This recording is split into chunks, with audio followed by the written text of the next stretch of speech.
Hello दोस्तों, जो आज का हमारा स्टैटिक जीके में जो आज का हमारा टॉपिक है वो है भारत में लौह इस्पात संयंत्र। भारत में लौह इस्पात संयंत्र। भारत में लौह इस्पात संयंत्र। बात करें द्वितीय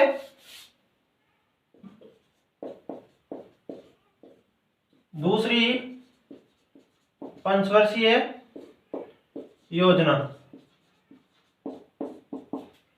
दूसरी पंचवर्षीय योजना 1956 से 61 के मध्य आई। जो दूसरी पंचवर्षीय योजना आई 1956 से 61 के मध्य आई, उसके तहत भारत में 3 लौह इस्पात संयंत्र की स्थापना की गई। कितने लौह इस्पात संयंत्र की स्थापना की गई? 3 लौह इस्पात संयंत्र की स्थापना की गई। दूबी राज, दूसरे दुर्गापुरा,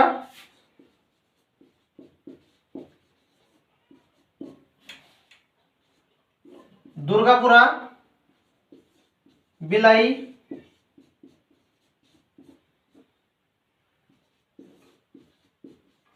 राउरकेला। बात करें दुर्गापुरा, इसे ब्रिटेन की सहायता से स्थापित किया गया। किसकी सहायता से? ब्रिटेन की सहायता से इसे स्थापित किया गया। इसे रूस की सहायता से स्थापित किया गया। और जो राउरकेला है उसे जर्मनी की सहायता से स्थापित किया गया। किसकी सहायता से स्थापित किया गया?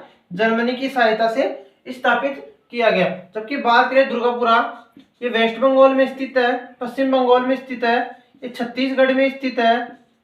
कौन सा? भिलाई जो है वो रूस के सहयोग से छत्तीसगढ़ में स्थापित किया गया।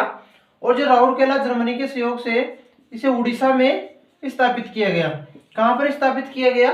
उड़ीसा में स्थापित किया गया। बात करें तो इसे 1956 में स्थापित किया गया, इसे 1955 में स्थापित किया गया और इसे 1959 में स्थापित किया गया। एक बार फिर से देख लीजिए, दुर्गापुरा ब्रिटेन के सहयोग से पश्चिम बंगाल में 1956 में स्थापित किया गया। भिलाई लौह इस्पात संयंत्र रूस के सहयोग से छत्तीसगढ़ में 1955 में स्थापित किया गया। इसके बाद जो राउरकेला है, राउरकेला लौह इस्पात संयंत्र, उसे जर्मनी के सहयोग से उड़ीसा में 1959 में स्थापित किया गया। बात करें कि इसे जो जल की आपूर्ति की जाती है, जल की आपूर्ति दामोदर घाटी परियोजना से की जाती है। दामोदर घाटी नदी परियोजना, दामोदर घाटी नदी परियोजना से दुर्गापुरा जो लौह इस्पात संयंत्र है इसे जल आपूर्ति की जाती है। इसके बाद हम बात करें जो भिलाई है, इसे ब्राह्मणी नदी के द्वारा, किसे? ब्राह्मणी नदी से भिलाई लौह इस्पात संयंत्र को जल आपूर्ति की जाती है। इसके बाद हम बात करें राउरकेला, तो ये राउरकेला जर्मनी के सहयोग से उड़ीसा में स्थापित है। इसे तेंदुआ बांध के द्वारा, जो तेंदुआ बांध है, तेंदुआ बांध के द्वारा इसे जलापूर्ति प्रदान की जाती है। इसके बाद हम बात करें जो हमारे तीसरी पंचवर्षीय योजना आई, तीसरी पंचवर्षीय योजना के द्वारा भारत में एक लौह इस्पात संयंत्र की स्थापना की गई और वह है बोकारो लौह इस्पात संयंत्र, जो कहां पर स्थित है? झारखंड में। थर्ड पंचवर्षीय योजना, जो तीसरी पंचवर्षीय योजना थी उसके द्वारा, उसके तहत बोकारो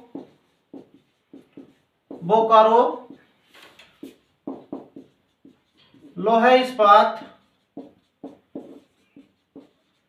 संयंत्र, लौह इस्पात संयंत्र की स्थापना की गई। और ये कहां की गई? ये झारखंड में की गई। कहां पर की गई?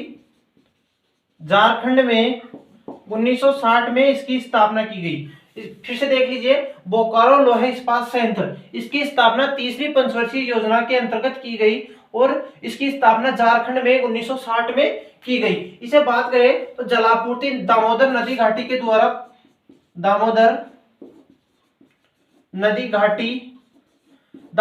घाटी से जो बोकारो लौह इस्पात संयंत्र है इसे जलापूर्ति की जाती है। इसके बाद हम बात करें जो चौथी पंचवर्षीय योजना है, इसके तहत भारत में 3 लौह इस्पात संयंत्र स्थापित किए गए।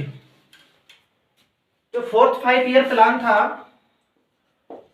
4th पंचवर्षीय पंचवर्षीय योजना। इसके द्वारा, इसके तहत भारत में 3 लौह इस्पात संयंत्र स्थापित किए गए। कितने लौह इस्पात संयंत्र? 3 लौह इस्पात संयंत्र स्थापित किए गए। इनमें सबसे पहला है विजाग लौह इस्पात संयंत्र। जो विजाग लौह इस्पात संयंत्र है वो विशाखापट्टनम में स्थित है। कहां पर स्थित है? विशाखापट्टनम। इसे विशाखापट्टनम में स्थापित किया गया और यह एकमात्र तटीयवर्तीय लौह इस्पात संयंत्र है। कौन सा है? तटवर्ती लौह इस्पात संयंत्र है। यह एकमात्र तटवर्ती लौह इस्पात संयंत्र है। बात करें इसके बाद में, तो इसके बाद में विजयनगर लौह इस्पात संयंत्र की स्थापना की गई और यह कर्नाटक में की गई। कहां पर की गई? कर्नाटक में विजयनगर लौह इस्पात संयंत्र की स्थापना की गई। यह चौथी पंचवर्षीय योजना के तहत की गई और यह स्वदेशी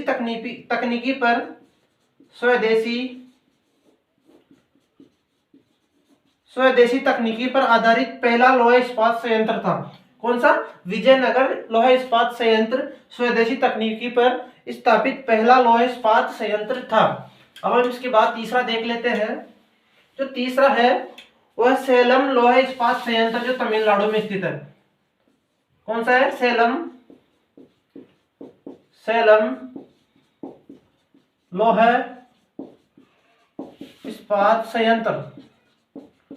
ये कहां स्थित है? तमिलनाडु में।